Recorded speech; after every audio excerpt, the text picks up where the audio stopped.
Hello, my name is Wildstag, and thank you for tuning in to another used book rant. Today, I'm going to be discussing this book, The Chronicles of the Black Company. This is a classic by Glenn Cook. This is an anthology. I'm only going to be covering the Black Company from this. I might eventually get around to Shadows Linger and The White Rose, just like with the Book of Jareg. I might eventually get around to the other two stories in that trilogy, in that collection. And one thing I want to say is that this is a really amazing series. However, I've only really sat down and read the three from this collection. The cover art is by Raymond Swanland, omnibus copyright 2007.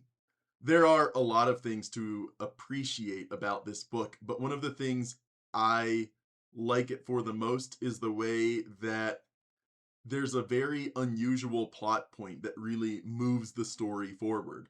And that is that the basic plot follows a mercenary company called the Black Company. And none of them have names, but they have nicknames within the unit. And the story follows the perspective of the analyst.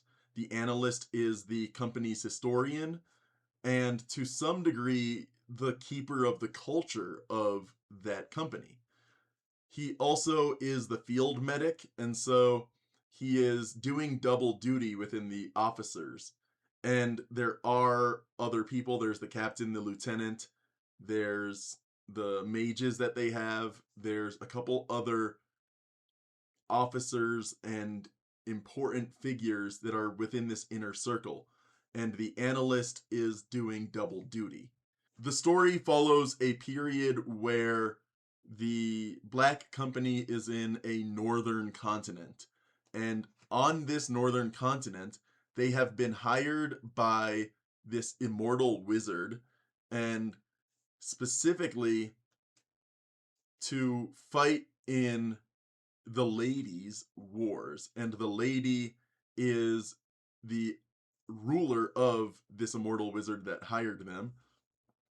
And the lady is an ancient immortal magic user that was somehow sealed in the past, and then again was somehow unsealed. And once she was unsealed, she took power again. She is a ruthless, evil magic user with immortality behind her. She can really do a lot of damage to people.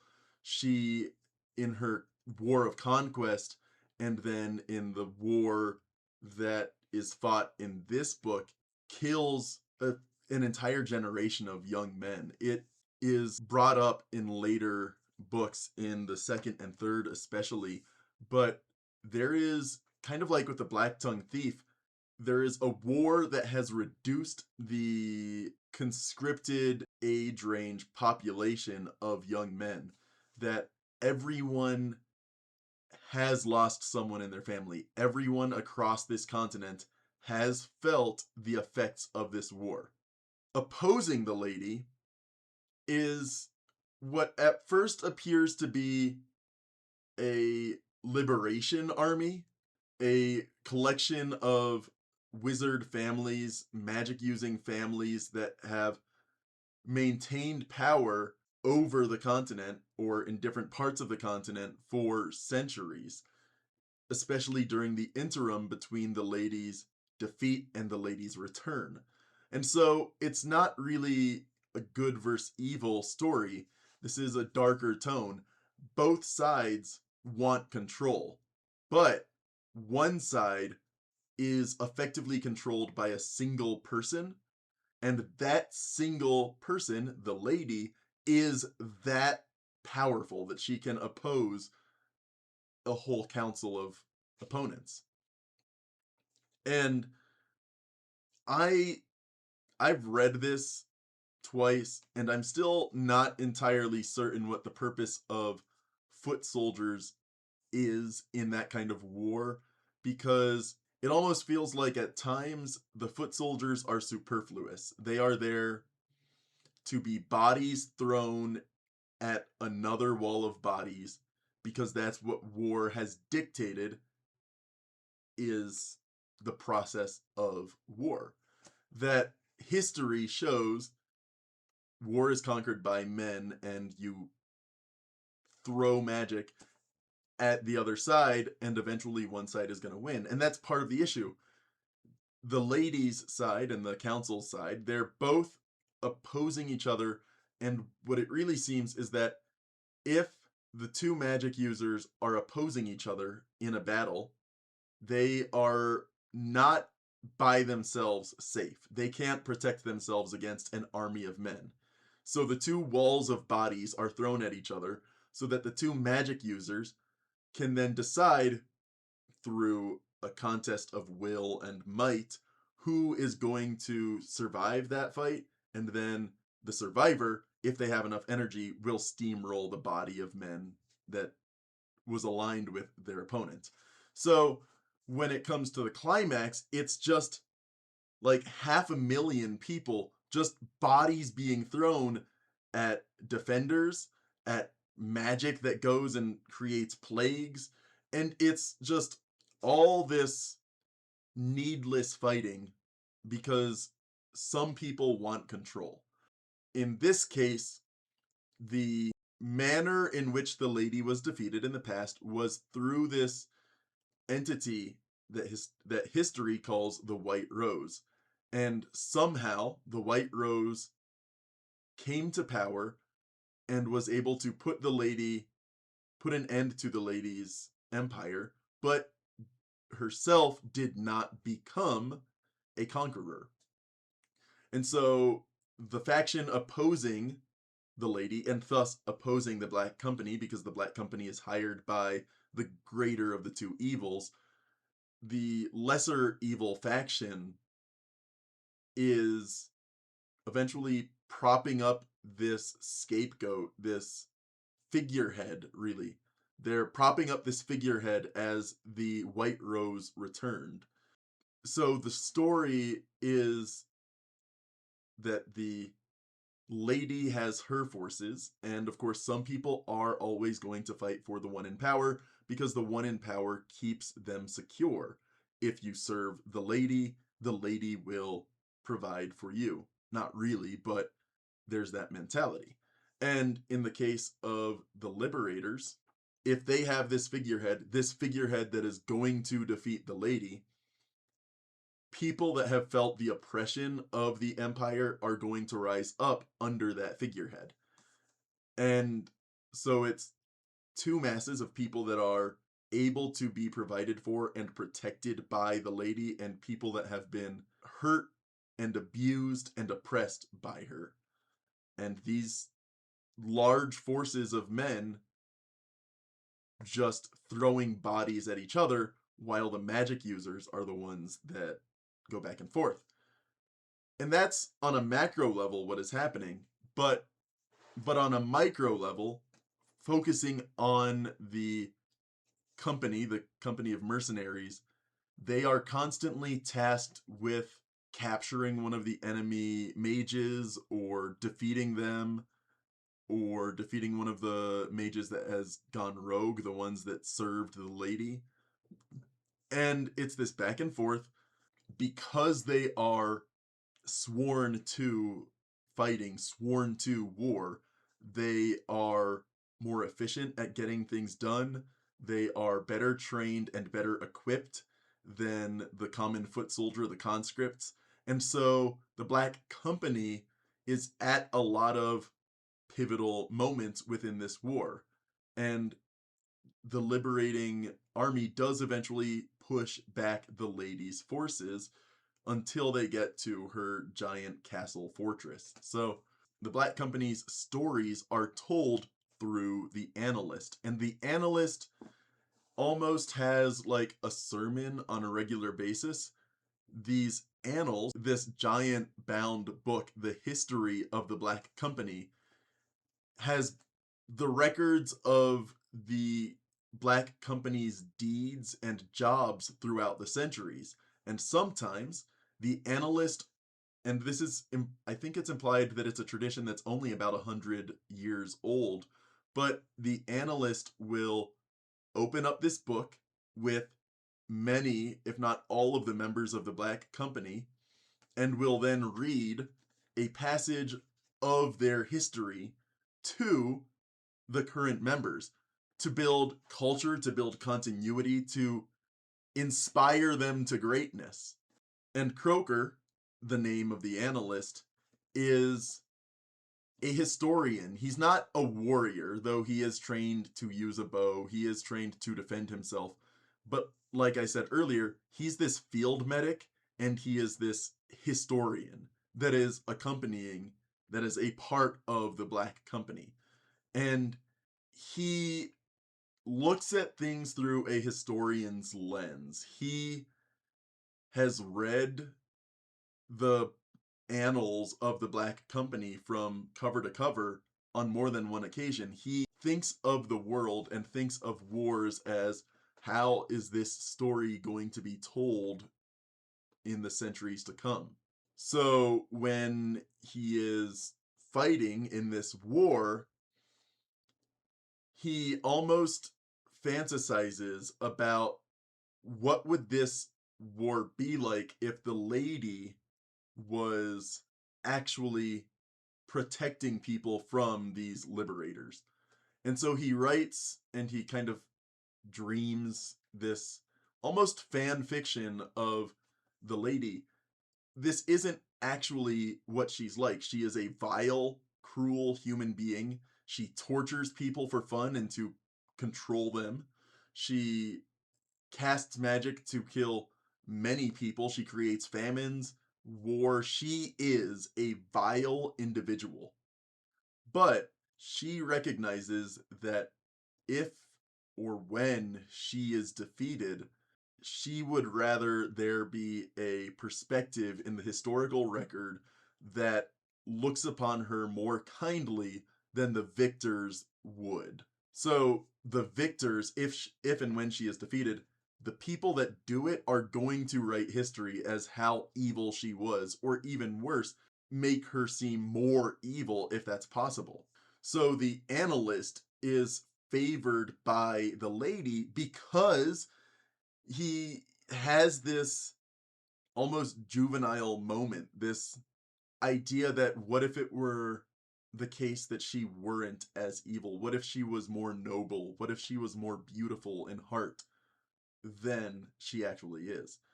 And because of that, because of the attention, she is always reading the minds of the wizards she controls, and through them is reading the minds of the people that serve those that serve her. So that Croker, as a favorite of the lady, ends up, because she knows that he is part of the Black company, he loves the Black company, that if she treats him well, if she treats the company well, he will look upon her more favorably and write about her more favorably.